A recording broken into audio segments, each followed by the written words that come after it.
Le refrain est connu depuis 8 ans à Saint-Cyr-l'École. Le fameux marché de Noël s'installe pour 2 jours.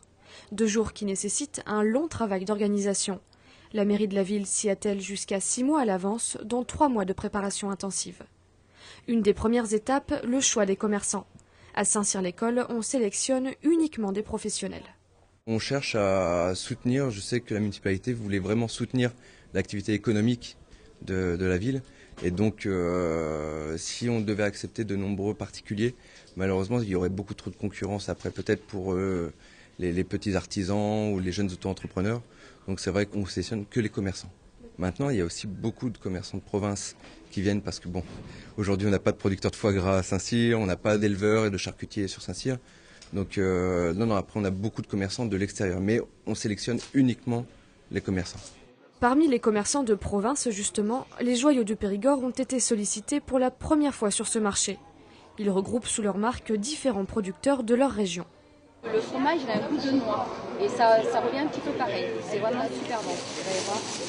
C'est assez surprenant. Un marché comme celui-là représente 3 à 4% de leur chiffre d'affaires annuel. Foie gras, chocolat ou encore spiritueux, une centaine de produits sont proposés sur leur stand. On va pouvoir aussi promotionner notre entreprise sur le département. Aujourd'hui, on attend à peu près 4000 personnes, donc on espère faire sur le week-end 3000 € de chiffre d'affaires.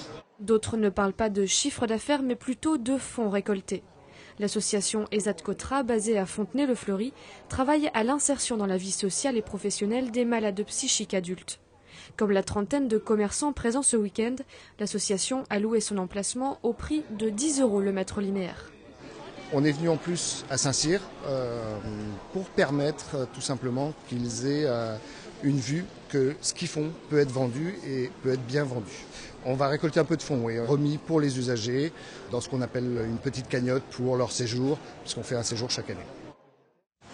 À Plaisir, on y trouve près de 50 commerçants. Les visiteurs sont des habitués, ils y viennent surtout pour la tradition, mais aussi pour approcher les petits artisans. Je trouve que d'abord le produit est délicieux et puis les prix n'ont pas bougé, donc voilà. Je suis satisfaite, je retrouve mes commerçants artisans.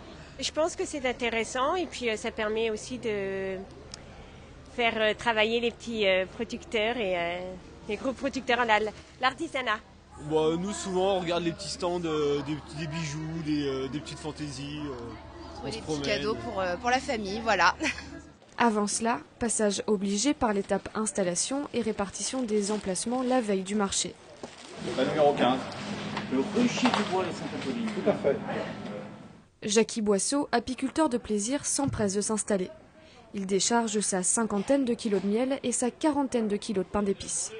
90 € pour les 2 jours, c'est le prix de son emplacement. Un prix qu'il juge raisonnable aujourd'hui. À l'époque, il nous affirme que c'était le double. Je suis habitant de Plaisir, je viens donc proposer mes produits. Je pense qu'un marché de Noël doit rester dans un prix raisonnable si on veut effectivement qu'il y ait de la clientèle. Et le prix d'un stand se répercute dans le prix d'un produit. Et donc des petits artisans qui font des bijoux, qui font des créations, lorsque le prix d'entrée, le ticket d'entrée est à 160, 170, 180 €, ça ne passe plus dans le budget pour amortir ensuite dans la vente de colliers ou de produits divers. Il faut en vendre une cargaison. Fidèle de ce marché de Noël, Jackie y vend ses produits depuis 7 ans. N'ayant pas de boutique, c'est grâce à son réseau et à ce genre de marché qu'il écoule ses productions.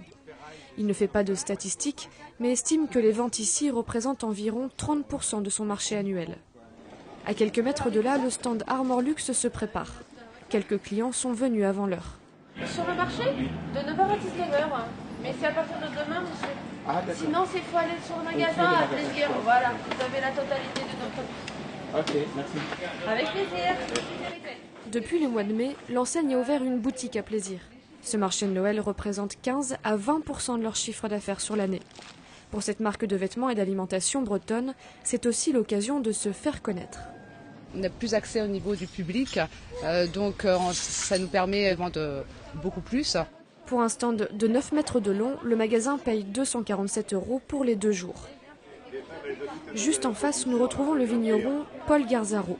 Depuis 8 ans, il fait le déplacement de Bordeaux pour ce marché. Nombreux sont ses clients dans les environs, alors chaque année, il en profite pour venir vendre son vin. Il a envoyé 380 invitations par mail pour près de 800 bouteilles en stock. Les clients existants dans le 78 et dans tout le département. Et ça permet de les recontacter avant les fêtes pour renouveler leur cave. Ça permet en même temps de faire venir du monde supplémentaire. Parce que j'ai pas que des clients du 78. J'ai des clients de Paris qui viennent se ravitailler ici, qui n'aiment pas les grosses foires et qui préfèrent quelque chose de plus intime. La France compte aujourd'hui 37 marchés officiels, permanents et sur plusieurs semaines. L'Hexagone est alors le deuxième pays européen en nombre de marchés de Noël, loin derrière l'Allemagne et ses 2234 adresses, mais devant la Grande-Bretagne.